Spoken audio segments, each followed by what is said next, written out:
Welcome back. Call it a reset. Call it a relaunch. Call it Beto 3.0. Whatever you call it, former Texas Congressman Beto O'Rourke is returning the campaign trail today with a new focus, President Trump. When we allow this country to be defined along lines of race and ethnicity and religion, we allow a commander-in-chief to not only welcome that, but the violence that follows, to defy our laws, our institutions, and any ethical or moral boundaries. The end of that road is the end of this idea of America, the end of an America where every single one of us could belong and have a future. I'm confident that if at this moment we do not wake up to this threat, then we, as a country, will die in our sleep. President Trump is also driving the O'Rourke campaign schedule. O'Rourke says he's planning on skipping traditional campaign stops like the Iowa State Fair and instead visiting places that he says are being hurt by President Trump. So his next stop is Mississippi, side of those ICE raids earlier this month. Joining me now are a couple of people who've been covering Beto O'Rourke a pretty long time. My NBC News colleague Garrett Haake is on the ground in El Paso. He interviewed O'Rourke this morning. And Evan Smith, editor-in-chief of the Texas Tribune. No offense, Evan, but Garrett's on our payroll here, so I'm going to let him take first dibs at this, which is you've covered Beto O'Rourke since that Senate campaign, Garrett. We're told this is another version of Beto O'Rourke. What are you seeing different today that you didn't see a week ago? Well, I think a couple things can be true here all at once. Number one, this is someone who has tried a number of other things in this campaign that have not worked in running for president. Number two, he just spent the last 12 days going through arguably the worst thing that a member of Congress or a representative democracy like ours can go to, which is a horrible tragedy among the people he represents at a place he knows that can be incredibly jarring and shifting to how you view this race. And I think, number three, he's trying to find a way to be his most authentic self in a presidential race, and that's a tricky thing. We know that voters like to reward authenticity. They want to know and understand and feel the pain of candidates just the same way they want candidates to feel their pain. So this weird sort of combination of factors here, some overtly political and some sort of an honest response to a horrible tragedy in a town that I think you could probably make the argument that El Paso is more central to who O'Rourke is as a candidate at any level than any other candidate's hometown is, except maybe, as Scranton/Delaware for Joe Biden. So all of this fits together as pieces of a puzzle. Will it work? Who can say? But other things have not. So why not run the campaign as your most authentic self? And this is who I think Beto O'Rourke feels like he needs to be and the way he needs to represent this city going forward. Evan, you're my grand poobah of Texas politics. So what I should put up this, the last time Beto sought a reset was back in May. In fact, the headline said O'Rourke seeking a reset, reaches out to national Democrats. That was a May, and so now this is sort of the third reset. I'm going to ask it this way to you, though, Evan. Is Beto running for president, or was it a bunch of people who talked Beto into running for president? Because as late as this feels like what happens to a campaign whose candidate wasn't convinced he knew how to run for president or whether he should do this.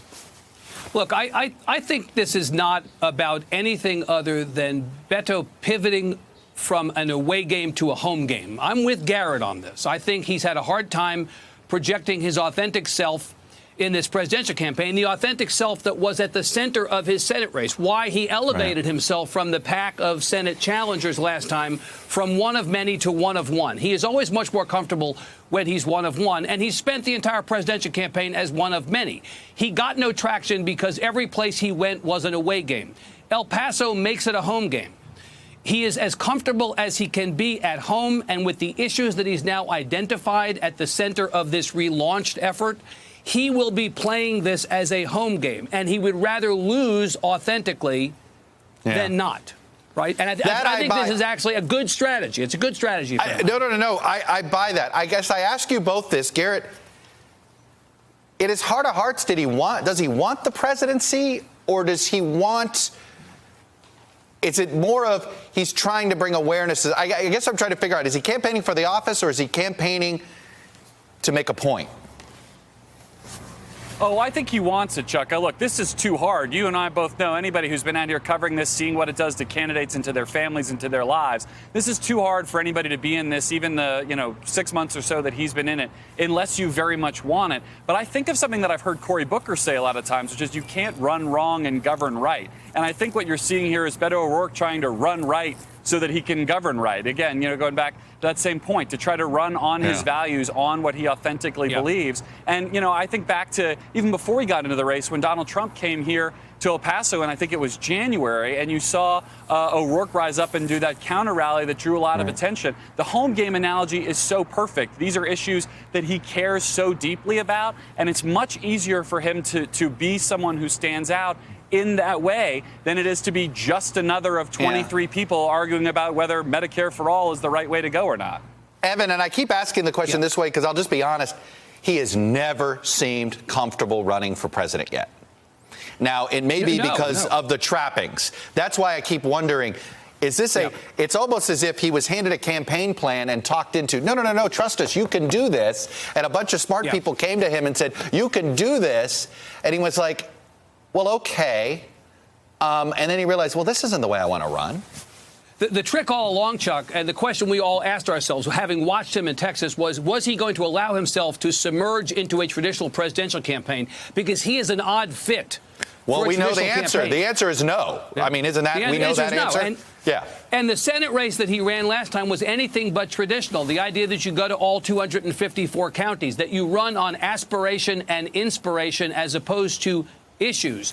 That was always going to be the only way forward for him in this presidential race, is if he scaled up the approach of his campaign in Texas to 50 states, if he ran about an idea. You asked, is he running for the presidency? I think he's running for the principle.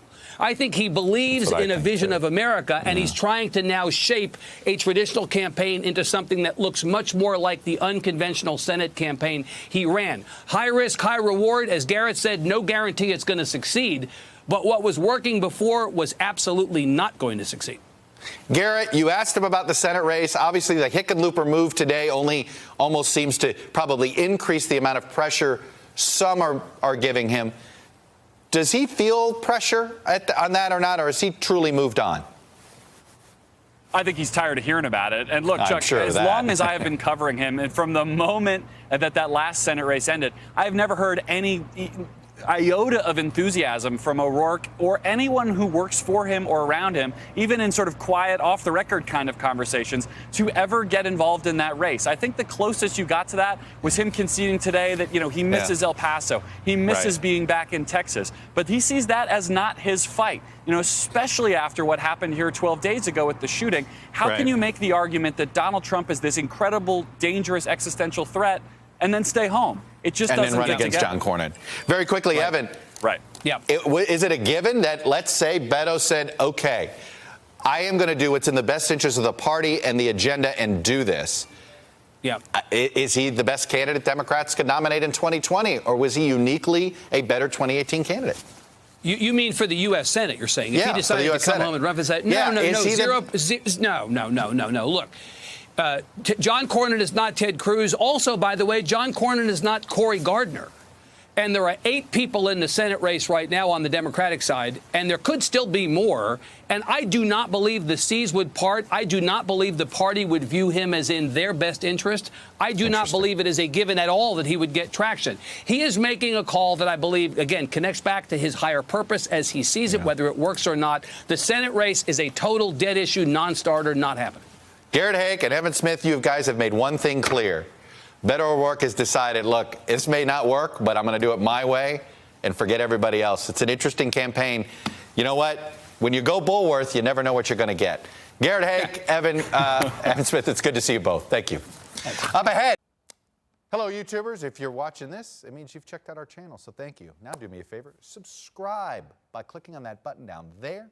Click on any of the videos to watch the latest interviews and highlights from MTP Daily and MSNBC. You can get more Beat the Press content every morning in the First Read newsletter. If you're tired of content that you don't know anything about where it came from, you don't have to have that problem with us.